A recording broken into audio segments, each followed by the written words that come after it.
Hi, everybody. We are live. Let me see if I can get a hold of our guest. Welcome to Always Bookin Comedy. It's Monday.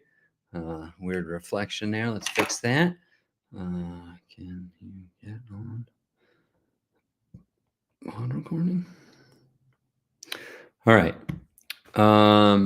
Well, it's been a busy time for me. I did a 5-night run.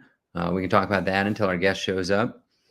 Last week with an incredible comedian, Amber Autry, out of Nashville, Tennessee. Started in Chicago, or spent a lot of time doing comedy in Chicago. Now out of Nashville. Tomorrow night, she's performing at Zany's in Nashville, one of the better comedy clubs in the country, and she has sold it out already, which is a very impressive accomplishment. I was quite lucky to get her. I have a feeling I will never get her again. She will become famous and more expensive than I can afford. But we did 5 nights together: Denver, Colorado, Frisco, Colorado, Vail, Colorado, Eagle, Colorado, and lastly, Castle Rock, Colorado. So 3 of those nights up in the mountains, pretty fun. I don't know what to do here. Maybe I should, I can continue that story, but I'm going to just make a phone call just to make sure we don't have any confusion here. You guys can watch. Let's see if I can find the link to text.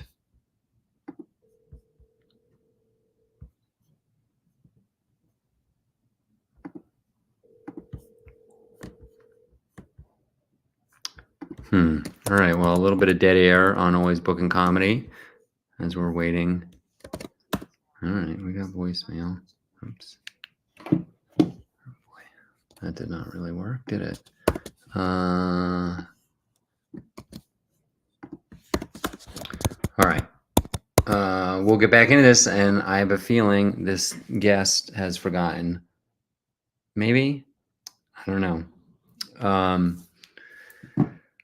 Well, any questions from the audience? Well, I can go through our shows. We started in Denver, Colorado. Great show at the Black Buzzard in downtown Denver, lower downtown Denver, just like 6 blocks from the iconic Union Station. It's a cool venue. It's a rock and roll venue. It's got a stage and lights and sound. Takes a little setup, but very little equipment. We had a great turnout. So Amber is great at TikTok and Instagram and whatnot. Had a bunch of fans come out, which was really nice. We had a nice lineup. We had her headline. She killed. There were like 60 people on a Tuesday night, which is very impressive for downtown Denver. We also had Casey Flesh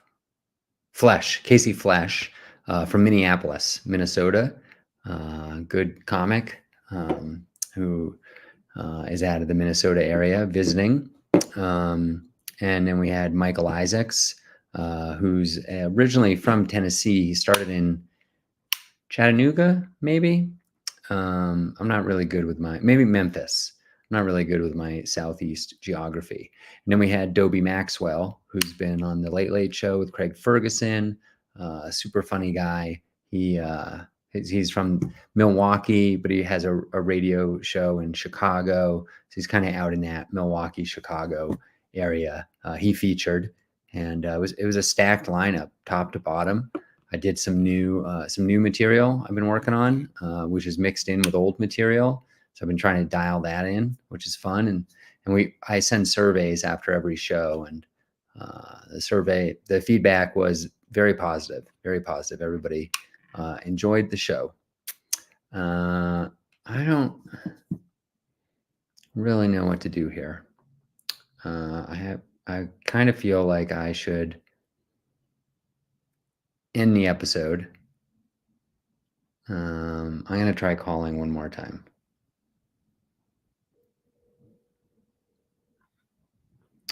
And we will see if I can get through. We went to Frisco. Frisco show was a banger that second night. If you follow me on Twitter, you can see pictures of the shows. And,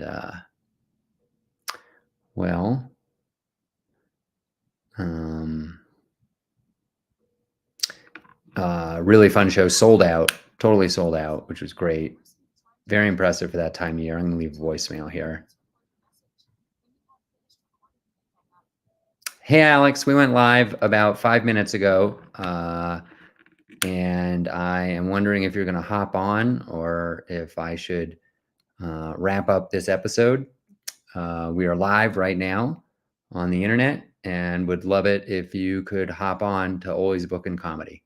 Thanks a lot. Bye-bye. So Frisco was really fun. It's a wine bar, kind of like a what's the word I'm looking for? Bullpen shape, which just means like a rectangle, long and skinny. I have to bring my own chairs, but the venue was super cool. And last month they let me leave the chairs there. So that was convenient. And oh, looks like here we go. All right, we're getting some questions. Terrific. So we can keep this thing going a little bit longer. We can string along if she doesn't show up, and we'll just do a solo episode. Is there a social media outlet that go to live shows more than others? Oh, that's a great question. So I mentioned that Amber was a draw on Instagram and TikTok. She seems to think that TikTok is the one that's drawing more. But I think it probably varies by the performer, meaning by like their following.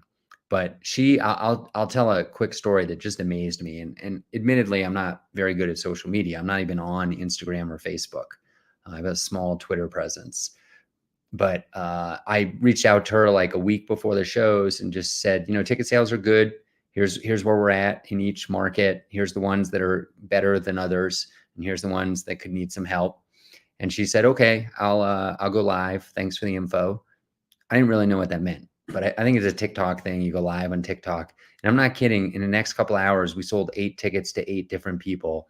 And when you check out with my ticketing system, it asks you how you heard about the show, and all 8 of them were TikTok. So this magic from Tennessee translated into ticket sales in Denver for the next week. I was very impressed with that. So I think, and at one point during the run, she did mention that, quote unquote, TikTok is amazing. So she seems pretty enamored with its ability to draw. So it was a great question from North Carolina. Thank you. And we got Florida in the house. Thanks for tuning in, Sareth. We got a comment about the chairs. Yeah, they were a great investment. Although, funny thing about the chairs and a good investment, as I get more proficient, I guess, at running comedy shows, I want, or I can, demand seems like a strong word.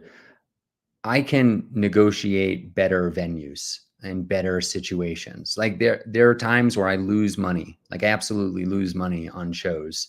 And I'm trying to do that less and less, and just have less headache financially, less headache logistically. One of those things is chairs. So I would kind of like to phase out venues where I have to bring the chairs, although it is nice to have them. I'm now, if anybody needs chairs in the Denver metro area, I'm operating a rental chair company. I'm the only customer, but I have 50 chairs, 50, and you can rent them because I'd love to get them out of my garage for any length of time. So you can definitely have them.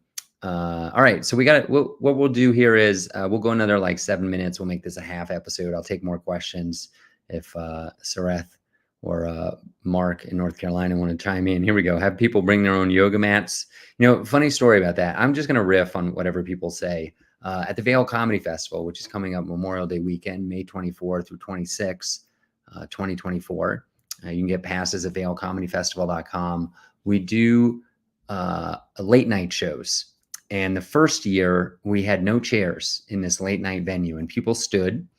And the second year, we brought those same chairs that I'm talking about, and we set them up. And now, as a I don't know, a question for the audience: which of those shows do you think went better? The one with chairs or the one without chairs? You might be surprised to hear that the shows without chairs went better, and I don't really understand why. It was kind of like a hippie, free feeling, indie. It just felt. I don't know. There was something special about this late night punk rock. We don't need chairs to have fun event. And almost everything else was the same. The only difference is that first year we had a comically high stage. that was dangerous, frankly, to get up on. And the second year, we got a more reasonable, lower stage. But what's funny about that first year and relates back to have people bring their own yoga mats, we did those shows 2 nights in a row. We did it Friday night, banger show, did it Saturday night, and not a lot of people, but probably like 6 or 8 people brought in their own camping chairs, pretty close to a yoga mat. That's a fun story about chairs. So we did Tuesday in Frisco. That was super fun. Then Wednesday we did, no, I'm sorry. Wednesday was Frisco. So Tuesday, Denver, Wednesday, Frisco. Thursday, we went over to Vail. That was an interesting experience where the ticket sales were not really good. And that's just a seasonal thing. It was the very last week of ski season. In the mountains, it was spring break. So a lot of people were traveling. So there weren't as many locals around. A lot of locals that I reached out to were excited to go to a show, but were not in town to go to one. So I ended up walking around barking, which is like handing out flyers and talking to people. And I sold some tickets, but I gave away a ton of tickets. I would just like go into a retail store and chat up the board employee and say, do you get off by 8 p.m.? And if so, would you like to go to a comedy show? The tickets are $40, but for you tonight, free. And then usually I'd ask if they wanted to bring a friend or two, and they would, and I'd ticket them on my phone and bypass the credit card system.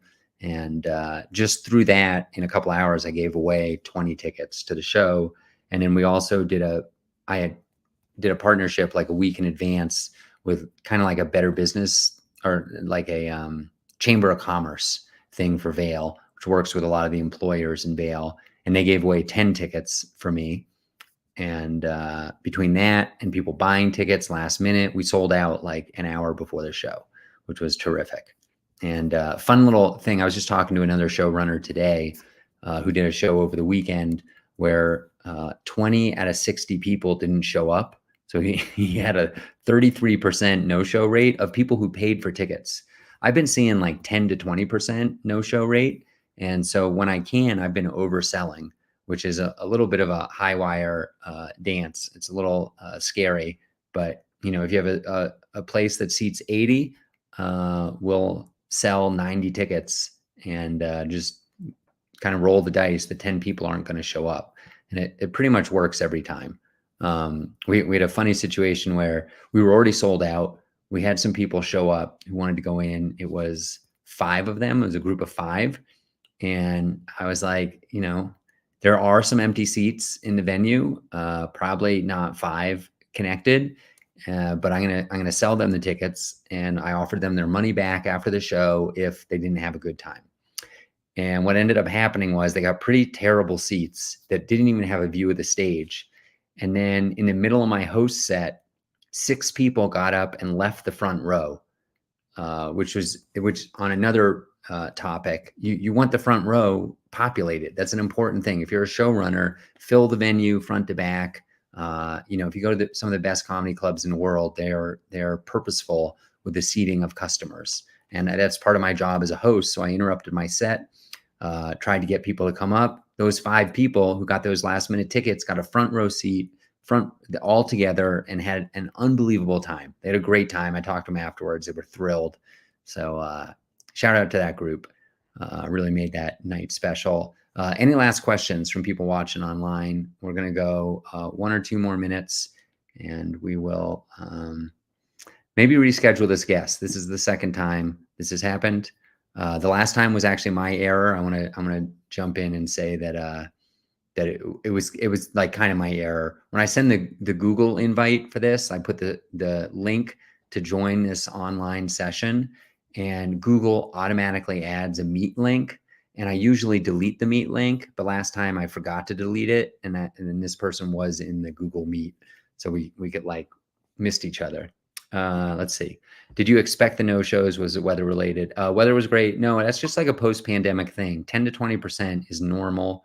The show that had 33%, it was a 420 show, and it was specifically a drug-themed show. So like I laughed about it and just said, well, what are you going to do? A bunch of stoners. They're not super reliable. So if you're marketing to stoners, maybe expect a little more no-show. they might forget about the event.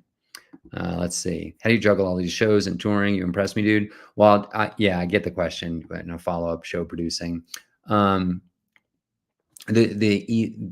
simple trick of it is that it took me a few months to figure this out. Is I run shows 1 week a month, almost exclusively. Like I'll do one-offs here and there, but when I do the like anywhere from 3 to 6 night runs where I fly in a comic, it's 1 week a month. And that leaves me 3 weeks a month to go touring. And sometimes that's, 2 weeks before the next run. Sometimes it's like 5 weeks that I get off between organizing a bunch of shows. It is pretty stressful for those 5 nights. There's a lot going on, and sometimes I'm sleeping on couches and not getting great sleep, and I'm babysitting talent and dealing with venues and customers, and it's a lot. But it's like a hell week, 1 week a month, and the other 3 weeks are just for me touring. And if you're listening to this or watching this, I'm also a comedian and would love to do your show. So reach out, markmasters.co. I got a contact form. All right. Well, we're going to call this one here. Great questions from Sareth and Mark. Thanks for tuning in. Appreciate you fellas. And we will see if we can reschedule this guest. Let me see who we got next week. Real quickly. Oh, great Denver comic who that's funny. I didn't even do this on purpose, but I just booked him to do a show on Friday. And so you guys are in for a treat. He runs a great show in Golden, Colorado. All right. Sareth says ditto. Yep. Thank you, Sareth. And have a nice week, everybody. We'll see you next time. This is Always Bookin Comedy every Monday night, 6:30 Mountain. See ya.